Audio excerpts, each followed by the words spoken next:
Some stories are too terrifying to fade with time.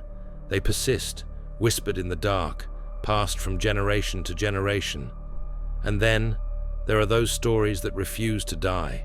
Stories that leave behind evidence, witnesses, and unanswered questions. This is one of them. Imagine waking up to the sound of whispers, except no one is there.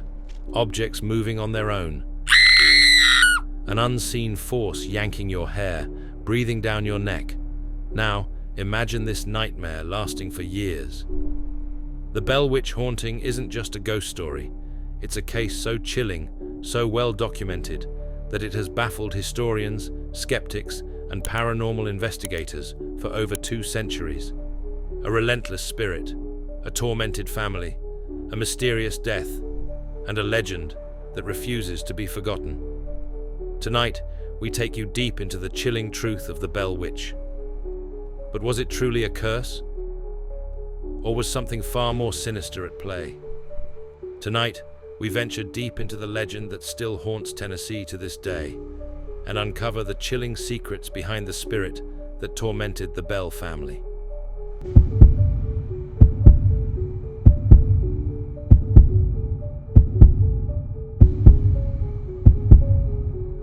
The story begins in 1817, in the quiet rural town of Adams, Tennessee.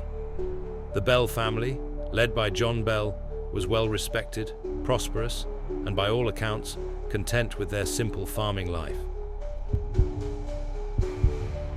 But in the stillness of the countryside, something unnatural began to stir. It started small, knocking sounds on the walls, scratching noises in the night. The kind of disturbances one might dismiss as a trick of the wind, until they became impossible to ignore. Soon, the Bell family found themselves under siege by an unseen force. Betsy Bell, John's young daughter, suffered the most. Her hair would be yanked violently by invisible hands, her body flung across the room. The Bell children heard whispers, soft at first, then clear as day, as if someone stood right beside them in the darkness. But there was no one there. Then, the spirit spoke. Are you scared? This was no ordinary haunting. This entity was intelligent. It could speak, and it wanted the family to know that it was there. It introduced itself as Kate Batts, a woman rumored to have cursed John Bell over a land dispute. But was it really Kate? Or was this something else entirely? Something older, something far more malevolent? The witch mocked them. It could recite entire church sermons being preached miles away, predict the future, and repeat conversations held in secret. The family was trapped, terrorized in their own home, while the entity's power only grew stronger.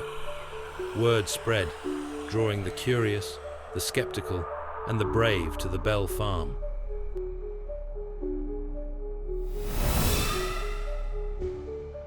Even Andrew Jackson, the future president of the United States, was drawn to the legend.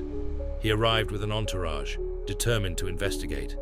But what happened next would send him fleeing in terror. Andrew Jackson, known for his courage on the battlefield, came prepared for confrontation. But he and his men were met with something they could neither fight nor understand. As they approached the Bell property, their horses suddenly refused to move. A chilling wind swept through the air. Then, a voice rang out from nowhere. "You will go no further." His men panicked. Jackson himself is said to have witnessed unexplainable phenomena before hastily leaving the farm. He later called the Bell Witch a force not to be reckoned with.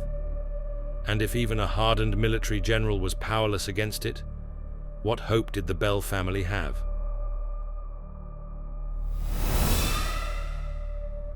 By 1820, John Bell was a broken man.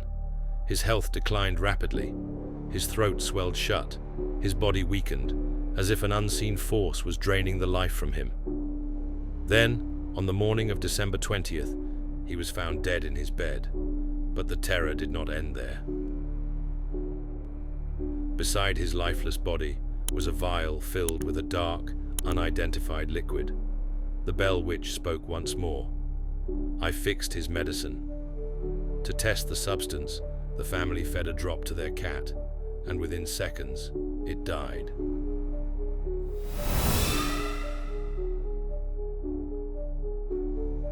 What exactly was the Bell Witch?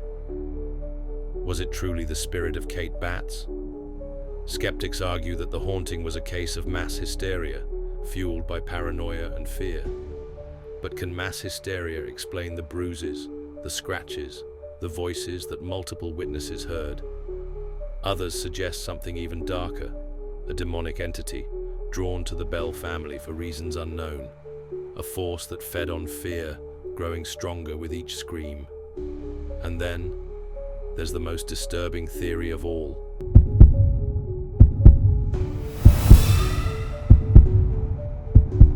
After John Bell's death, the entity's presence faded, but it did not vanish. It promised to return in 7 years, and in 1828, it did. The Bell family reported the same eerie occurrences once more. But even after that, whispers of the Bell Witch never ceased. Are you scared? Today, the Bell Witch Cave stands as a relic of the legend. Visitors report strange lights, cold spots, and a lingering feeling of being watched. Some claim to hear faint whispers, as if something is still there, waiting. The Bell Witch remains one of the most documented hauntings in history. But was it truly a ghost, a demon, or something beyond human comprehension? What do you believe? Could such an entity still exist, lurking in the shadows, waiting for its next victim? Let us know your thoughts in the comments below.